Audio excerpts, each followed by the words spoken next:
तो दर्शकों, आप जुड़े रहिए और देखते रहिए आखिरी तक इस कुत्ते की नसबंदी के भ्रष्टाचार में कौन कौन से अधिकारी शामिल है और किस किस के आशीर्वाद से 10 या 11 महीने के अंदर 86 लाख रुपए का बिल सिर्फ कुत्तों की नसबंदी पर निकाला जाता है। इससे तो ये पता चलता है कि इंसानों से ज्यादा अब कुत्तों की अहमियत बढ़ गई है कि एक कुत्तों की नसबंदी पर 900 रुपए से ज्यादा का खर्च किया जाता है, जबकि जिंदा इंसानों के लिए जीने के लिए सरकार 1000 रुपये की योजना देती है, 1500 रुपया देती है और कुत्तों की नसबंदी पर 900 रुपया कुछ पैसा सिर्फ नसबंदी पर खर्च करती है। आइए विस्तार से देखते हैं क्या है ये पूरा मामला, क्या है ये पूरी रिपोर्ट, फिर बात करेंगे, आगे चर्चा करेंगे। आइए देखते हैं कुत्तों की नसबंदी का भ्रष्टाचार का पोल खोल इंटरव्यू। देख रहे हैं अब तक न्यूज चैनल। दर्शकों, एक बार फिर आपका स्वागत है अब तक न्यूज पर। दर्शकों, हमने कल आपको एक खबर दिखाई थी जिसमें मालेगांव शहर और मालेगांव महानगर पालिका की हद में पोषण आहार यानी कि जो खिचड़ी का ठेका था उसके भ्रष्टाचार की बात की थी। लेकिन कहीं ना कहीं अब हमें ऐसा लगने लगा है कि शायद हमें अवामी मसाइल और अवामी समस्याओं के साथ साथ अब भ्रष्टाचार कहाँ, कौन से विभाग और कौन से खातों में हो रहा है, इस पर भी अपनी पत्रकारिता करने की जरूरत है, खोजी पत्रकारिता करने की जरूरत हमें महसूस होने लगी है। दर्शकों, जैसे जैसे हम भ्रष्टाचार की खबरों को जब दिखाना शुरू कर रहे हैं तो हमारे पास दूसरे भ्रष्टाचारों के डॉक्यूमेंट्स और इंफॉर्मेशन आने लगी है, लोगों के कॉल्स आने लगे हैं और लोग हमें खुद बता रहे हैं कि इस विभाग में भी भ्रष्टाचार हो रहा है। दर्शकों, मकसद ये है कि जिस प्रकार से हम अपनी पत्रकारिता से अवामी समस्याओं और अवामी मसाइल को उजागर करते हैं, शासन तक प्रशासन तक पहुंचाने की कोशिश करते हैं, तो वहीं कहीं ना कहीं अब मालेगांव महानगर पालिका विभाग और पीडब्ल्यूडी विभाग में चल रहे कामकाज, ठेके और टेंडरों पर भी शायद अब हमें नजर रखने की जरूरत है, क्योंकि जिस प्रकार के भ्रष्टाचार हमारे सामने आ रहे हैं इससे तो हमें ऐसा ही महसूस हो रहा है। आइए बात करते हैं आज की खबर की कि आज की खबर क्या है। असल बात करते हैं खबर पर। मालेगांव शहर 7 महीने में जनरल अस्पताल ने 1933 लोगों को कुत्तों के काटने का इलाज किया। इस प्रकार का जानकारी और मालूमात मालेगांव शहर के एडवोकेट मुजीब मोमिन ने दी है। तो वहीं मालेगांव महानगर पालिका की ओर से 3 महीने में सिर्फ 188 लोगों का इलाज किया गया। एडवोकेट मुजीब मोमिन की शिकायत गलत और गुमराहकीन है। इस प्रकार का स्टेटमेंट कारपोरेशन की ओर से दिया गया। अब आइए हम खबर पढ़ते हैं और खबर आपको सुनाते हैं। मालेगांव शहर में मासूम बच्चों को कुत्तों के काटने के हादसात के ताल्लुक से एडवोकेट मोमिन मुजीब ने दिल्ली तक शिकायत की थी, जिसकी जांच के जवाब में कारपोरेशन ने एडवोकेट मोमिन मुजीब की मालूमात को झूठ और गुमराहकिन बताया। हक मालूमात के तहत मिली मालूमात के जरिए पीएमओ दफ्तर और कमीशन के दोबारा शिकायत रवाना की गई और मुतालबा किया गया कि कौन सच्चा और कौन झूठा, इसका फैसला जांच के बाद किया जाए। मालेगांव शहर में मासूम बच्चों को कुत्तों के काटने के हादसात बढ़ते जा रहे हैं। इस मामले में मुकामी ऑफिसरान को शिकायत करने के बावजूद किसी भी तरह की कोई कार्रवाई नहीं की जाती। इसलिए मालेगांव शहर के एडवोकेट मोमिन मुजीब अहमद ने राष्ट्रीय बाल अधिकार संरक्षण आयोग, मुल्की बच्चों के हुकूक और हिफाजत का महकमा न्यू दिल्ली को एक शिकायत रवाना की थी, जिसमें मालेगांव शहर में बच्चों को कुत्तों के काटने के मामलात का जिक्र करते हुए ये मुतालबा किया गया था कि आयोग इस मामले में कोई सख्त कदम उठाए। शिकायत के बाद 14 जून 2023 को आयोग ने जिला कलेक्टर नासिक को एक खत के जरिए यह हुक्म दिया कि वो इस मामले की जांच करे और कार्रवाई करे। नासिक कलेक्टर ने मालेगांव म्युनिसिपल कॉरपोरेशन को 10 जुलाई 2023 को एक खत लिखकर कुत्तों के काटने के हादसात की सारी मालूमात तलब की और कहा कि आप इस पर सख्त से सख्त कार्रवाई करें। मालेगांव कॉरपोरेशन ने जिसका जवाब 17 नवंबर 2023 को दिया, जिसमें मालेगांव महानगर पालिका ने साफ लफ्जों में कहा कि एडवोकेट मोमिन मुजीब ने जो शिकायत की है वो गलत है और गुमराह करने वाली है। अपने खत में कारपोरेशन ने बताया कि अप्रैल 2023 में 73, मई 2023 में 64 और जून 2023 में 51 लोगों को कुत्तों के काटने के मरीजों का इंदराज इनके पास है। जो तादाद 100 से ज़्यादा बताई जा रही है वो गलत है। यानी एक तरह एडवोकेट मोमिन मुजीब की शिकायत को गलत ठहराने और गुमराह किन बताने की कोशिश की गई। एडवोकेट मोमिन मुजीब ने इसके बाद मालेगांव शहर के जनरल अस्पताल से हक मालूमात यानी कि माहिती अधिकार के द्वारा मालूमात हासिल की, जिसमें दिल दहला देने वाली मालूमात सामने आई।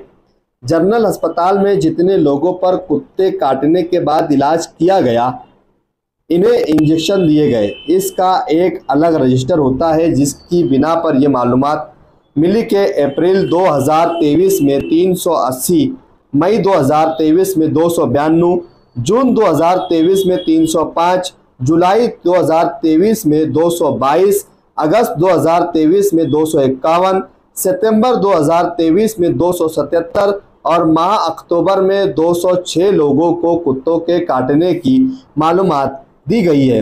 अप्रैल से अक्टूबर तक 1933 लोगों को कुत्तों ने काटा है। कारपोरेशन का दावा एडवोकेट मोमिन मुजीब ने हक मालूमात के तहत झूठा साबित कर दिया और इन्होंने एक शिकायत वजीर आज़म के दफ्तर और बच्चों की हिफाजत के मुल्की सतह के कमीशन को रवाना की है, जिसमें इन्होंने लिखा कि मेरी शिकायत पर नासिक ज़िला कलेक्टर के ख़त के जवाब में कॉरपोरेशन ने जो मालूमात दी है वह अप्रैल में 73, मई में 64 और जून में 51 बताई गई है, मगर हक मालूमात के तहत जो मालूमात इन्हें जनरल अस्पताल से मिली है इसकी काफ़ी जोड़कर सही मालूमात कलेक्टर और वज़ीर आज़म के दफ्तर को रवाना की है। इन्होंने ये गुजारिश की है कि मालूमात जनरल अस्पताल की और कारपोरेशन का ख़त दोनों में ज़मीन आसमान का फ़र्क है, इसलिए कमीशन इस बारे में WHO के तहत जांच करवाए और ये तय करे कि कौन सच्चा है और कौन झूठ। इन्होंने ये भी लिखा है कि कॉरपोरेशन का ऐसा करना PMO ऑफिस को गलत मालूमात फराहम करना मरकज़ी हुकूमत के कानून की खिलाफ वर्जी है। इस मामले की जांच आला सतह के ऑफिसरान के ज़रिए कराई जाने का मुतालबा एडवोकेट मोमिन मुजीब ने किया है।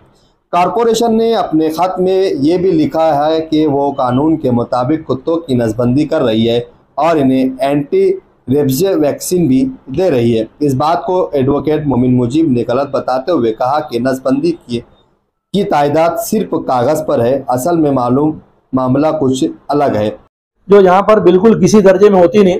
और इसके नाम पे जो भी पैसा ये खर्च जो बताते हैं वो पूरा पैसा जो है वो करप्शन की नजर होता है या भ्रष्टाचार में जाता है, ऐसा मेरी समझ है। जिन लोगों को काटा है उसके लिए कोई मुआवजे की डिमांड की है?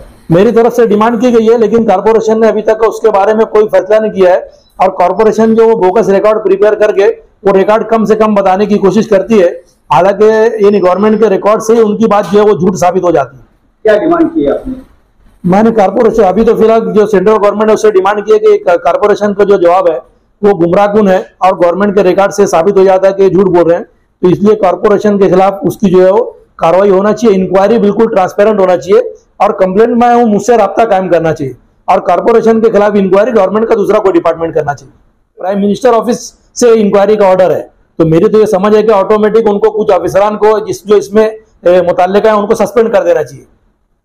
आपके बोलने के हिसाब से जो चोर है उसी को चोर की जांच दी जी, ये नेचुरल जस्टिस के प्रिंसिपल के खिलाफ है। जब सेंट्रल गवर्नमेंट का ऑर्डर कलेक्टर साहब को आएगा, कलेक्टर ऑफिस से खुद उनकी इंक्वायरी होना चाहिए थी या कॉरपोरेशन से हेड का दूसरा कोई डिपार्टमेंट है, यहाँ पे एडिशनल कलेक्टर ऑफिस है, प्रांत ऑफिस है, पुलिस डिपार्टमेंट है, इनसे वो इंक्वायरी करवाना चाहिए।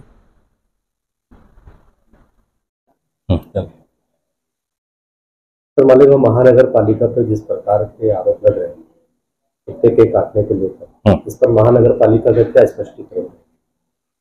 मालेगांव महानगर पालिका के एरिया में भटके कुत्तों की जो संख्या है वो कम करने के लिए, नियंत्रित करने के लिए महानगर पालिका की ओर से हर तरह से प्रयास किए जा रहे हैं। यहाँ के जो तकरारदार हैं उन्होंने दिल्ली या कलेक्टर ऑफिस में भी तकरार की है और उन्होंने कहा है कि यहाँ पे जो हर महीने जो काटने वालों की संख्या है वो 100 से ज़्यादा है, लेकिन वो हकीकत में वैसे है नहीं। अभी 2023 के अप्रैल में जो भटकी कुतरी है उनसे जो किया है, भटकी कुतरों से वो जो चावा किया है उनकी संख्या जो है वो 73 है, मई में 64 है और जून में 51 है, 51 है। तो ये बात सही नहीं है। जिन बच्चों को, जिन लोगों को यहाँ के कुत्तों ने काटा है उनके लिए एंटीरेबीज जो लस है, वैक्सीन है, वो हमारे हॉस्पिटल में उपलब्ध है। इसके अलावा जो भटके कुत्ते हैं, जो लावारिस बेवारस कुत्ते हैं, उनके लिए निर्बीजीकरण योजना हमने शुरू की है और जैसे जैसे निर्बीजीकरण बढ़ता जा रहा है वैसे जो काटने वालों की संख्या जो वो कम होती जा रही है। मैं मालेगांव महानगर पालिका के नागरिकों को आह्वान करता हूं और सूचित करता हूं, गिनती करता हूं कि जिनको श्वान दोष हुआ है, कुत्तों ने काटा है, उनके लिए एंटी रेबीज वैक्सीन उपलब्ध है और महानगर पालिका की ओर से भी निर्बीजीकरण की प्रक्रिया चालू है, इसमें अपना सहयोग। तकरारदार की ओर से ये भी कहा गया कि महानगर पालिका जो आंकड़े दे रही है वो झूठे आरोप है, वो झूठी मतलब आंकड़े दे रही है। उनके पास सामान्य रोगनालय से माहिती अधिकार के अनुसार जो डॉक्यूमेंट निकाले उसके आंकड़े कुछ और बता रहे हैं और महानगर पालिका के आंकड़े में बहुत अंतर है। अभी महानगर पालिका एरिया में जहाँ भी भटके कुत्तों ने जिनको भी काटा है उनके यहाँ पे एंटी रेबीज है, वहाँ के जो है वो ऑथेंटिक रिकॉर्ड जो है, अधिकृत जो माहिती बोलते हैं वो हमारे पास उपलब्ध है। इसके पूरे कागज और इसकी पूरी इंफॉर्मेशन हमारे पास उपलब्ध है, ये आंकड़े झूठे नहीं हो सकते। एक और उन्होंने और लगाया है कि महानगर पालिका में जो कुत्तों के लसीकरण का जो मामला है उसमें 10 महीने में 86 लाख रुपए का बिल निकाला गया, इसमें बहुत बड़ा भ्रष्टाचार, ऐसा आरोप उन्होंने लगाया। नहीं, फिलहाल तो मैं अभी हाजिर हुआ हूँ इस मामले में, आप मुझे बता रहे हैं, मैं इसकी पूरी जांच करूंगा और दूसरी बात कितना खर्च हुआ है और क्या खर्च हुआ है वो मैं मालूमात लेके आपको क्लियर कर दूंगा।